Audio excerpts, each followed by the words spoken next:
entonces que estemos nosotros en esta mañana. Así que entonces, ahí sentaditos les invito para que les demos privilegio de haber amanecido hoy. Es muy bueno levantarnos y reconocer cada día tu misericordia es grande, tu fidelidad cada mañana y cada noche, Señor. Por eso en estos momentos oramos porque tú, para que esta palabra abra nuestra vida y nosotros no solamente podamos escucharla, pero también obedecerla en ese sentido. Abre nuestra mente, nuestro corazón, nuestro ser, para que podamos juntos disfrutar de este espacio de estudiar tu palabra. En el nombre precioso de Jesús. Amén. Amén. Hermanos, estos son los 6 temas que vamos a tratar rápidamente. La cuestión aquí es de tiempo, entonces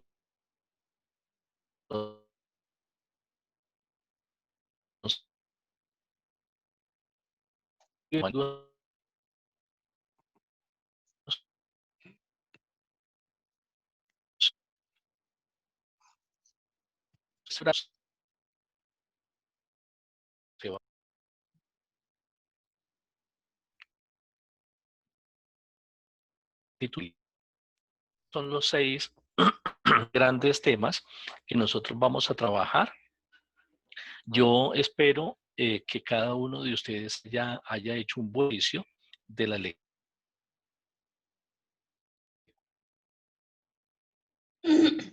Una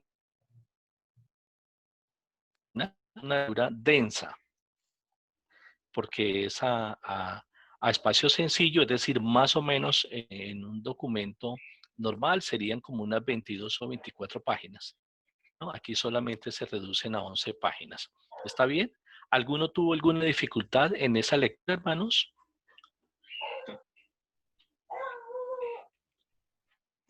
Pues a mí hasta ahorita me llegó el material, hermano Aldemar, Sí. entonces obviamente no ha sido posible descargarlo, imprimirlo, bueno, porque llegó hasta ahorita. Bueno.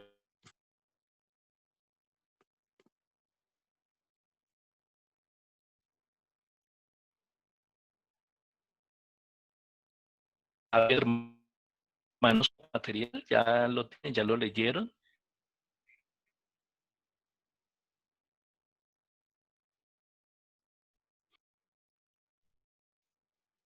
¿No? Pues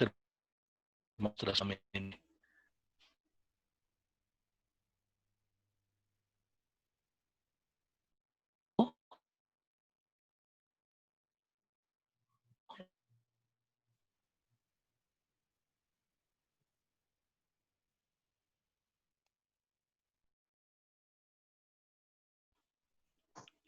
¿Sí? ¿Me escuchan, hermanos, por allá? Hermano, se está escuchando entrecortado, la verdad no le estoy escuchando bien, no sé los demás participantes. Ya, gracias. Gracias por formarnos, sí. ¿Alguien más nos escucha por allá? Aldemar se le está yendo el internet, se le corta muchísimo. Ay, Sí, se por le Dios escucha santo. entrecortado. Se escucha muy entrecortado.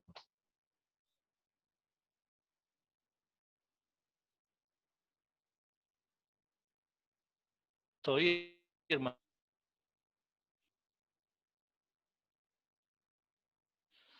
Ay, Jesús. No, señor, se le escucha entrecortado. Sí, se oye horrible. Ay, oiga, Dios mío, ¿qué hacer ahí? Mm, mm, sí, ya es la conexión. Quería entonces hacer una llamada, una conferencia por llamada y pues por las diapositivas las van pasando por aquí. Sería la otra. Como somos por... Sí.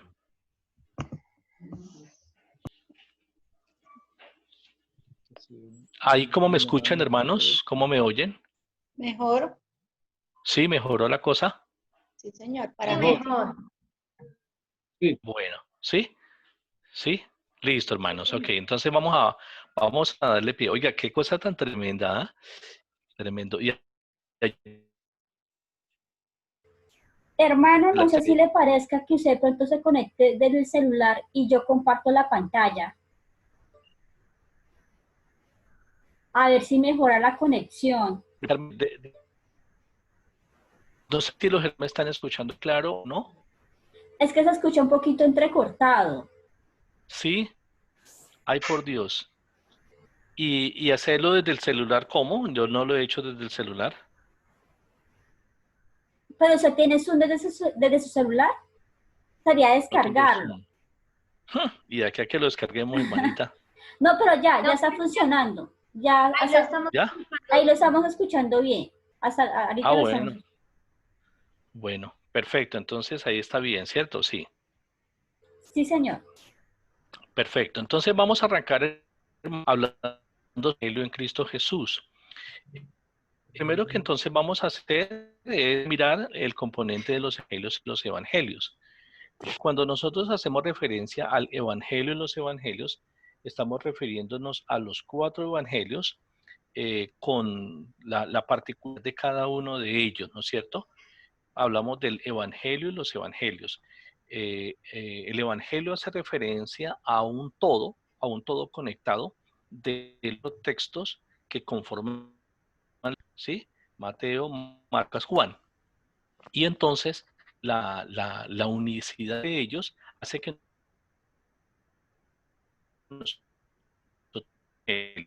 nosotros de esos evangelios, por su particularidad, son escritos singulares.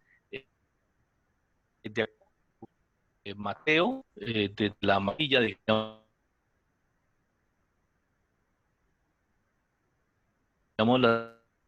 de estos evangelios. Ellos viven entonces la vida ministerial y la Ah, se resurrección de le corta Jesús. muchísimo.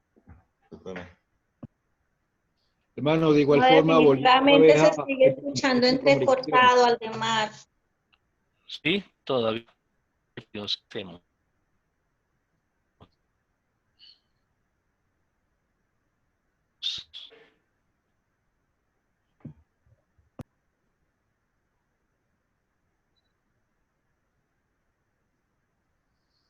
Ya seguimos entre cortas situaciones.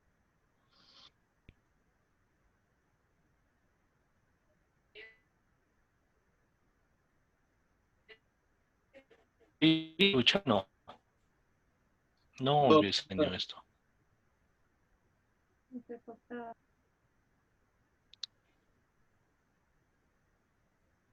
se escucha muy entrecortado, mi amado Amar.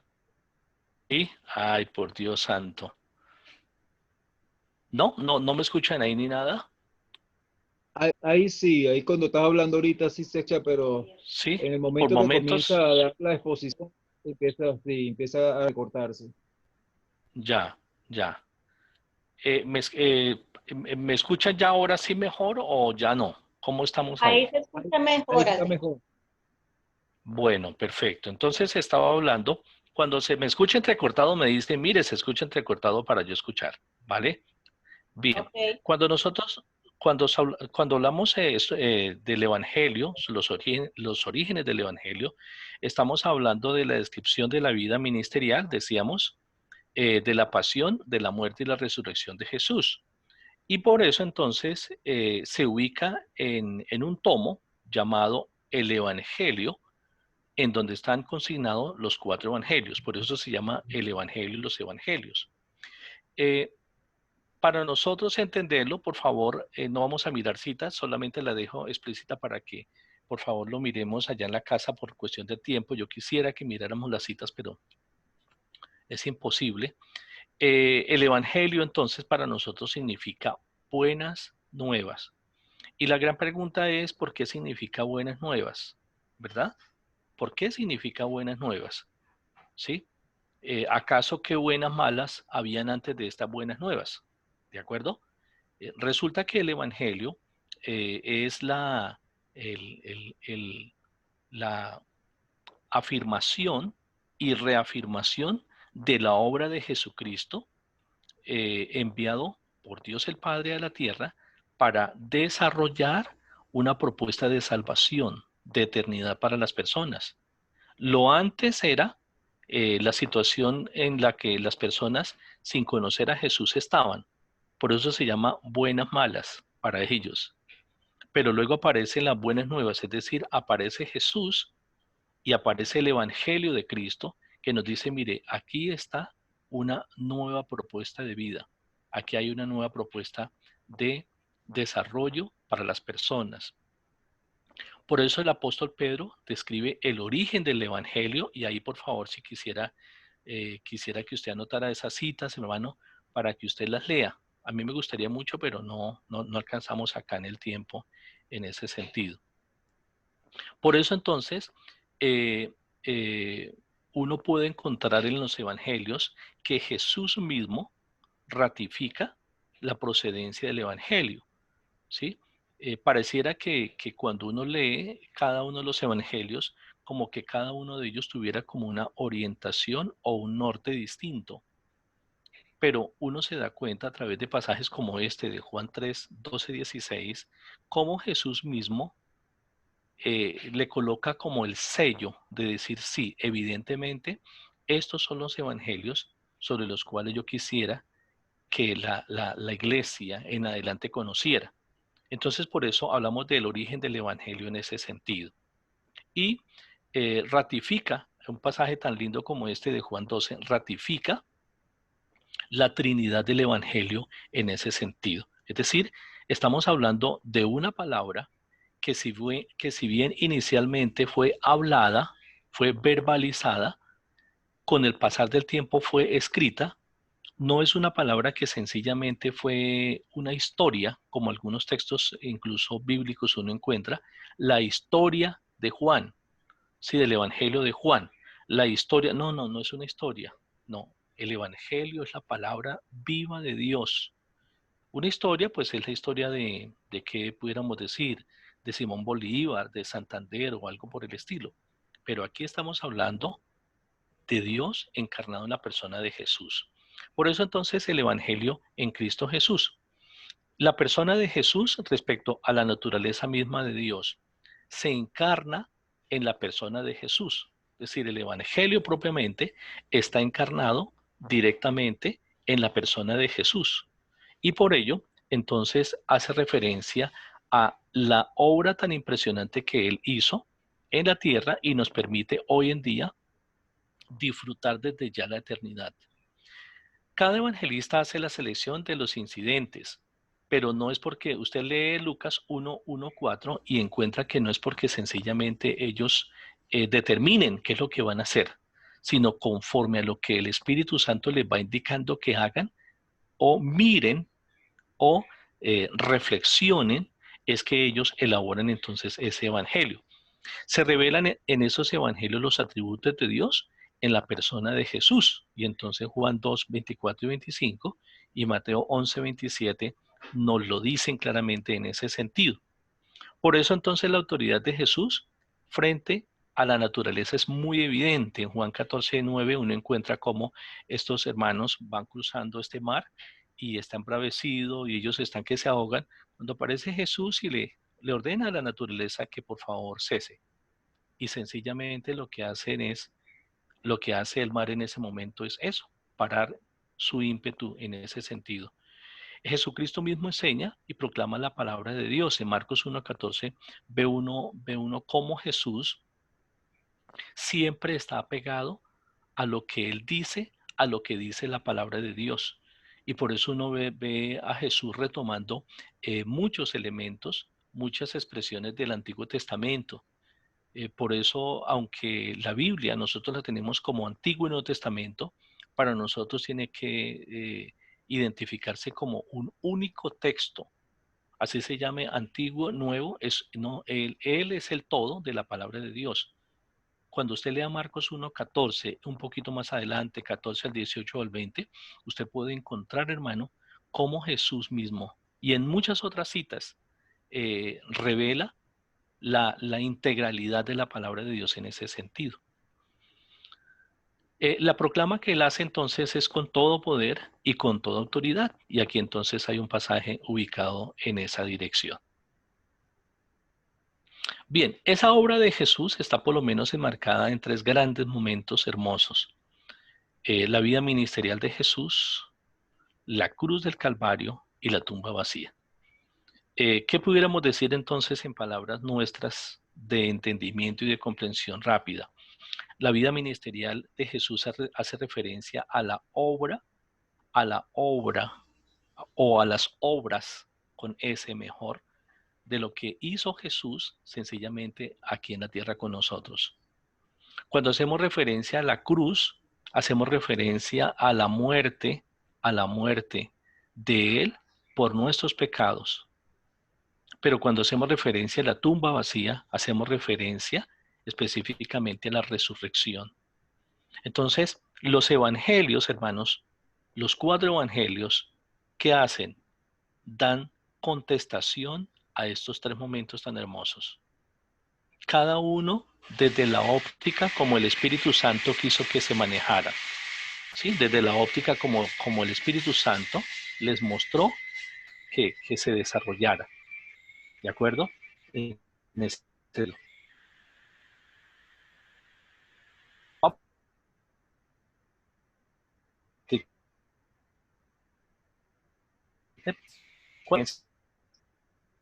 Se está escuchando entrecortado, Aldemar. Bueno, ahí como estoy, ¿mejoró o empeoró? Mejoró. Ay, qué bueno, mire, está bien. Bien, el entrenamiento de los discípulos, uno mira a Mateo 3, 13 al 15 y otros pasajes y encuentra que los apóstoles, primero comenzaron como discípulos. Y no significa que el discípulo sea menor que el apóstol, no, sino estoy haciendo referencia aquí a cómo el Señor los fue preparando.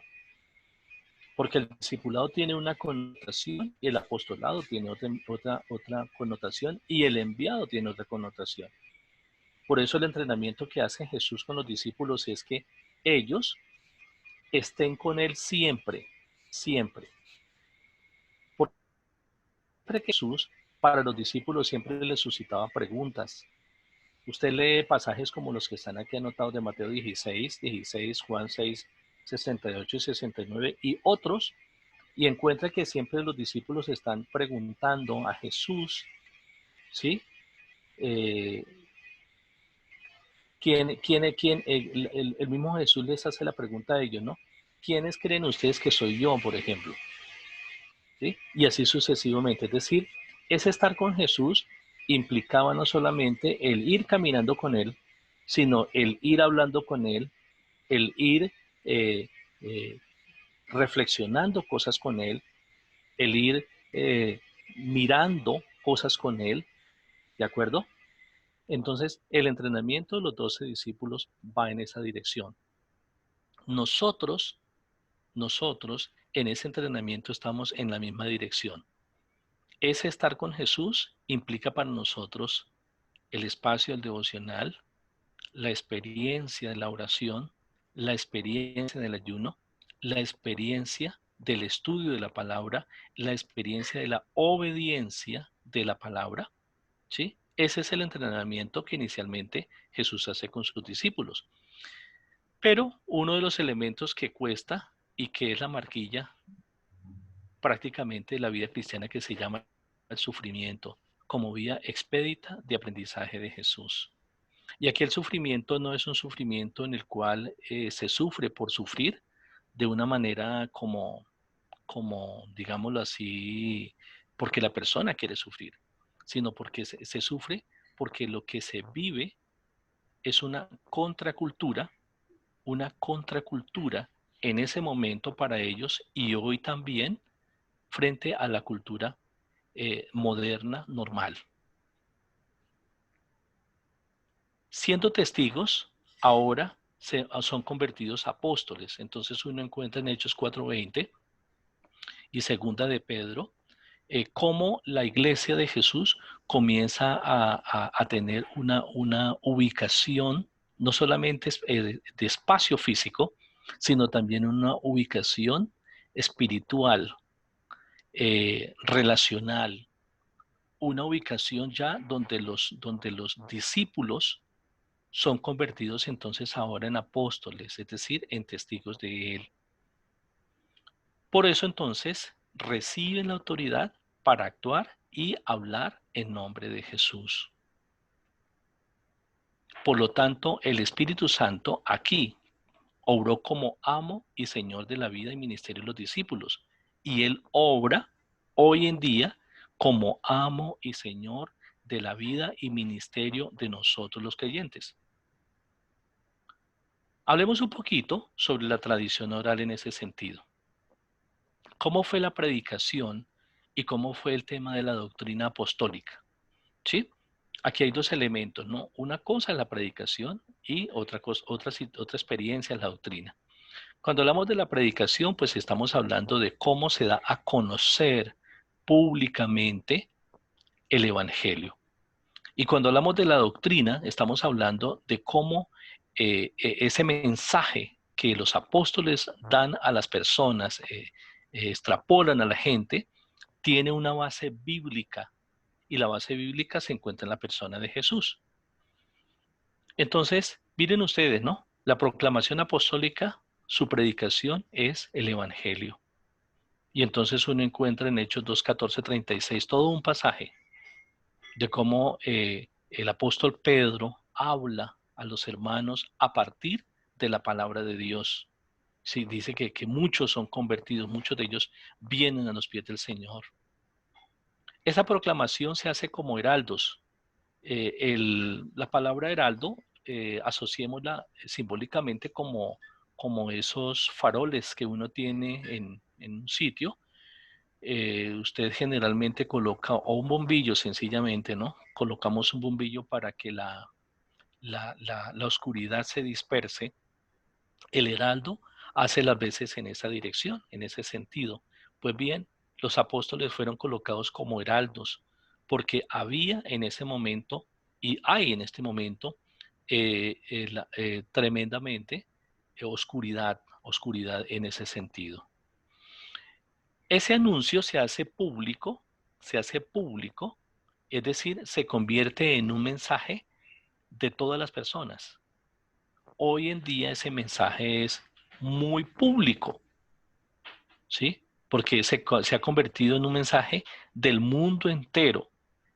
La distancia es quienes asumen ese mensaje, quienes asumen esa predicación desde el punto de vista de Jesús y quienes lo asumen desde el punto de vista de lo histórico, de lo humanista, ¿sí? De lo simplemente interpretativo del ser humano, de lo simplemente acomoditicio del ser humano. Ahí está la distancia, ¿no?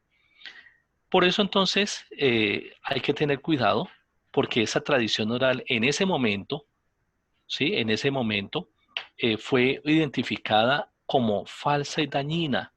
Es decir, mucho de lo que se predicó en ese momento, iniciando la extensión del Evangelio, que fue oral, todavía no estaba escrita formalmente, habían papiros que se hacían a mano. Mucha de ella fue falsa y dañina, ¿sí? Y por eso coloqué entre paréntesis acomodamiento religioso tradicional, es decir, mucho de eso se acomodó en ese momento para que la iglesia en Roma, que en ese momento existía y todos estos elementos, el componente de los griegos en ese momento también se daba, tuviera como acogida también como este tipo de mensaje. Es decir, de una manera muy camuflada se hacía. Y eso creó entonces una falsa y un dañino mensaje. Hoy en día no es diferente. Hoy en día es muy similar. Lo que pasa es que se hace de una manera muy soterrada, muy oculta, casi que pasa como no fácil de identificar. Esa transmisión, como les decía, hermanos, es oral primero y luego esa transmisión es escrita. ¿Sí? Primero es oral, es decir, de tú a tú. Los discípulos que estuvieron con Jesús, la gente, los otros discípulos, no estamos hablando no solamente de los 12, sino acuérdense que la Biblia habla de los 70 que salieron 70 discípulos y más, y muchos más, que comenzaron a hacer una transmisión oral, oral, oral. Pero luego entonces fue tomando esa transmisión en forma escrita. Y por eso entonces se llama el inicio de la etapa de la tradición oral. Y aquí hay un pasaje que nos ratifica esta afirmación. Por eso los apóstoles se convirtieron como veedores de esa tradición del Evangelio. Entonces, claramente se da a conocer, o uno puede identificar, que Jesús podía entender, hermanos, cómo esa extensión del Evangelio, que inicialmente iba a ser oral, necesitaba de unos veedores, es decir, de unas personas que fueran preparadas, capacitadas para que ese Evangelio no se desvía. Y por eso entonces esos discípulos, esos 12 discípulos, toman la direccionalidad del término apostólico para que ellos estuvieran ahí, como se dice, latentes sobre el mensaje de la palabra. Hablemos entonces de esa tradición oral a los evangelios escritos. Bien, cuando uno lee estos 4 versículos del apóstol Lucas, uno encuentra cómo el apóstol identifica claramente la forma como él hizo, digámoslo así, elaboró el escrito. No sé si para todos es claro, pero Lucas fue médico, ¿no? Es decir, fue una persona de los discípulos de Jesús, fue de una de las personas más estudiadas. Incluso en la elaboración del Evangelio de Lucas, como en el libro de los Hechos de los Apóstoles, que también fue escrito por Lucas, uno encuentra una base muy clave de investigación que este hermano hizo. Es decir, el Evangelio o los Evangelios no fueron escritos a manera de rellenos de ideas, sino de gente que, como decimos hoy, le metió el hombro al asunto y le colocó seriedad a lo que se estaba escribiendo. El apóstol Juan Marcos, recopila las enseñanzas del apóstol Pedro y tiene algo parecido en la dirección como les estaba yo hablando respecto a Lucas. Mateo y Juan, por ejemplo, redactan los evangelios que llevarán su nombre de su autoría humana, pero de revelación divina. ¿Sí? Mateo se llamó Mateo y el evangelio se llama Mateo. Juan se llamó Juan y Marcos se llamó Marcos y Lucas se llamó Lucas. Claro, colocaron los nombres para identificar quiénes escribieron esto, pero la revelación que se hizo de la forma como se elaboraría ese escrito, lo hizo el Espíritu Santo en cada uno de ellos. El apóstol Lucas concreta sus investigaciones en el libro, como les decía, de los Hechos de los Apóstoles. Entonces, hemos hablado un poco sobre esa tradición oral y ahorita estamos terminando entonces el componente de esa tradición escrita. Ahora, hablemos un poquito del llamado cuadro sinóptico o problema sinóptico. ¿En qué consiste ese problema sinóptico? Se llaman sinópticos los 3 evangelios primeros, Mateo, Marcos y Lucas. Ya vamos a hablar por qué Juan no entra dentro de este evangelio sinóptico, porque tiene una connotación un tanto diferente en cuanto a intencionalidad del evangelio. El evangelio de Juan aquí es tomado más en lo personal y en lo espiritual por el autor. Ahora, no estoy diciendo que los evangelios anteriores no sean espirituales. Claro que sí, por supuesto. Lo que pasa es que la connotación que le da Juan, acuérdese que Juan es identificado como el discípulo amado. Es decir, Juan vivió una experiencia muy particular de lo que vivieron los demás discípulos. Entonces, por eso este evangelio es llamado incluso el evangelio del amor. Para una persona que comienza con la palabra de Dios, este es uno de los evangelios que generalmente se estudia del inicio, ¿sí? Por aquello de esa relación tan personal, tan íntima que Jesús quiso tener con Juan, ¿sí? Y por eso entonces se escribe en esa dirección. Los 3 primeros evangelios son llamados sinópticos. ¿Por qué? En razón a la vista general o parecida que hacen de la vida de Jesús. Por eso se llaman sinópticos. Ahora, Los tres reflejan las impresiones de los testigos inmediatos de los hechos. Trazan los movimientos y obras del Señor dentro de una perspectiva cercana e histórica, y cada uno complementa una parte de la vida y obra de Jesucristo. Entonces, la situación es que cada uno de ellos tiene su particularidad, pero a la vez tiene una complementariedad. Entonces, ¿cuál es el problema exactamente? Que algunos escritores, etcétera, hacen ver como si el Evangelio de Mateo fuera una copia del de Marcos, o el de Marcos el de Lucas, o el de Lucas el de Mateo, etcétera, y entonces parecieran como confundir a los hermanos. Pero si uno se da cuenta, cada uno de los evangelios, si usted ha leído en detalle los evangelios, cada uno de ellos muestra una particularidad de la vida y de las obras de Jesús, la cual va complementando. Yo no llamaría personalmente los evangelios sinópticos, sino los evangelios complementarios, ¿sí? Porque cada uno de ellos va mostrando en ese sentido quién es la persona de Jesús. Bien, el evangelio cuadriforme es llamado el evangelio cuadriforme porque tenemos 4 evangelios, cuadriforme de 4. Cada evangelio presenta una faceta distinta y particular de la vida y la obra de Jesús. Cada evangelista expone las múltiples glorias y bellezas morales del Dios hombre, según le fueron reveladas a cada uno de ellos. Cada uno de ellos contempla la misma persona de Jesucristo, visto desde 4 ángulos distintos, pero a la vez complementarios. Eso es como cuando uno entra a un sitio donde hay varios espejos ubicados de diferentes maneras. Usted es la misma persona, pero en cada uno de los espejos ve un ángulo de su persona. Los evangelios intentan, o no es que intenten, no, muestran,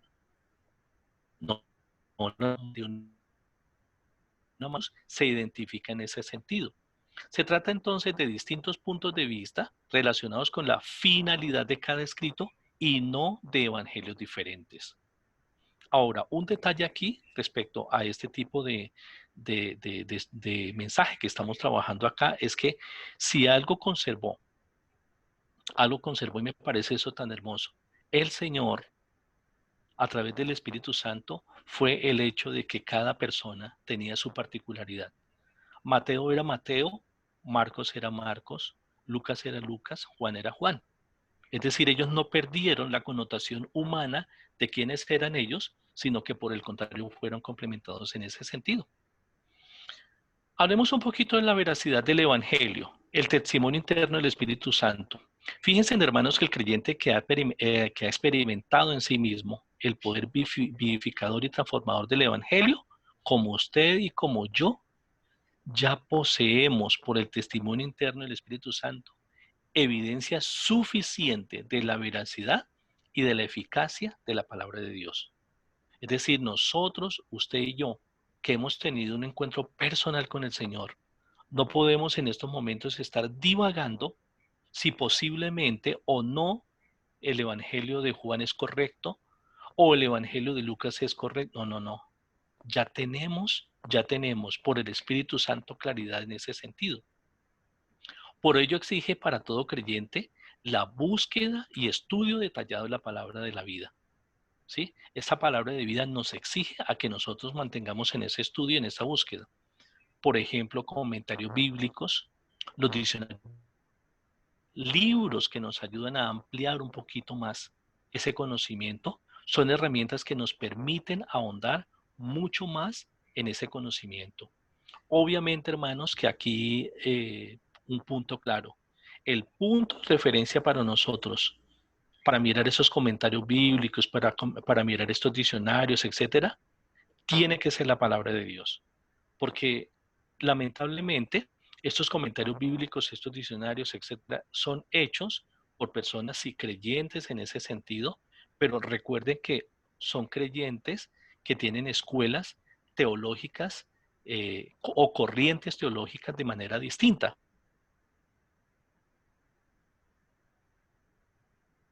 Sobre la evidencia documental.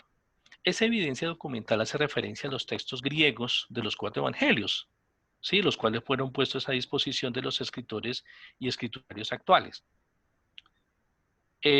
Fíjense, hermanos, que pasaron 14 siglos para que estos pudieran ser escritos, es decir, todo lo anterior fue verbal y, como decía, a través de algunos papiros, ¿sí? Que fueron hechos a mano.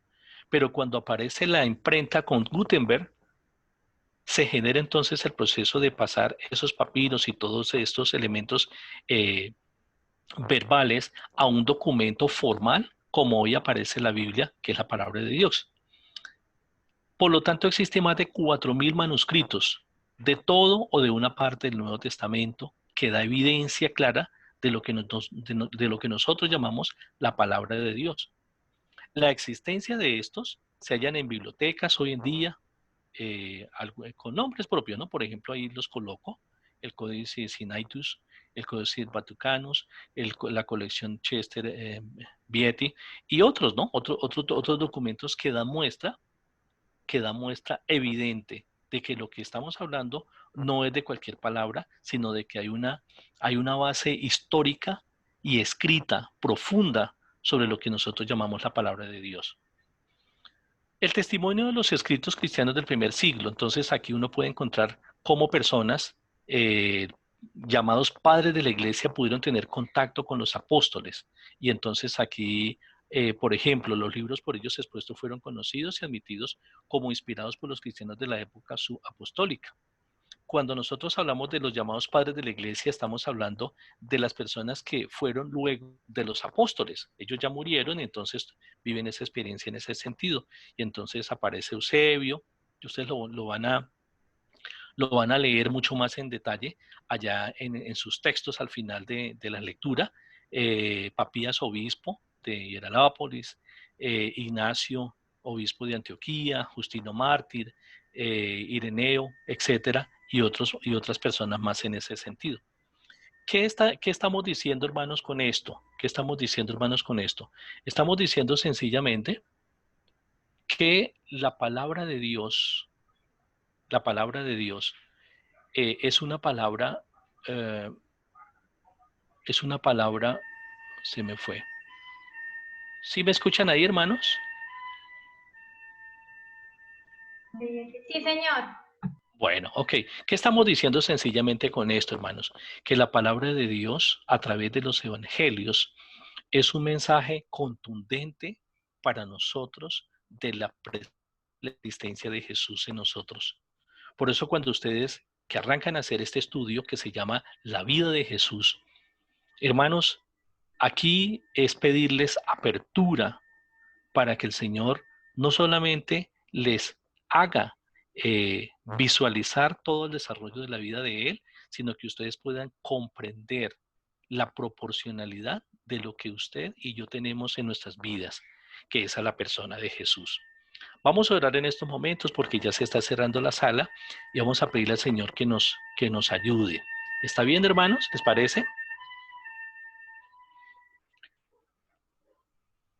Gracias te damos por esta palabra, Señor.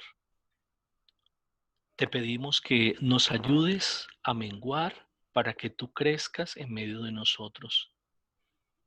Te pedimos que abras y rompas nuestro entendimiento humano de la palabra de Dios, para que el Espíritu Santo nos haga entender esta verdad tan profunda de los evangelios. Oro en esta mañana, porque estos hermanos que inician esta escuela, como decía mi hermano Uriel, terminen este mensaje. Obra en medio de ellos esta palabra. Bendigo sus familias, bendigo sus vidas y declaro sobre ellos la gloria de Jehová. Campamento santo de Dios es el hogar de cada uno de estos hermanos y los bendigo en el nombre de Jesús. Gracias. Gracias, Señor, por hacerlo. Amén. Hermanos, para mí un privilegio. Que el Señor me los bendiga y muchos éxitos. Muchas gracias, hermano Aldemar. Bendecida con esta palabra. Dios lo guarde. Gracias, muy amable. Listo, hermanitos. Pues ante todo lo queremos pedir disculpas, dado el inconveniente que se presentó con la sala. en el transcurso de la semana estaremos informando si se va a seguir utilizando esta sala o se va a utilizar otra diferente. Muchas gracias, Talita. Bueno, hermanito, entonces bendiciones. Esperemos, yo creo que el lunes les estaré enviando la sesión número 2 para que las puedan estudiar antes de iniciar la clase. Gracias. Bueno, hermanito, muchas bendiciones.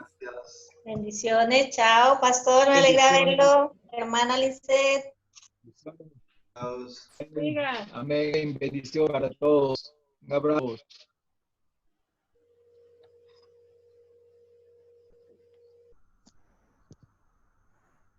Y mi hermano Aldemar, muchas gracias. Muchas gracias, muy amable. Muchas bendiciones, gracias. Gracias. Excelente. Bendiciones. Que estén muy bien, juicioso. Chao.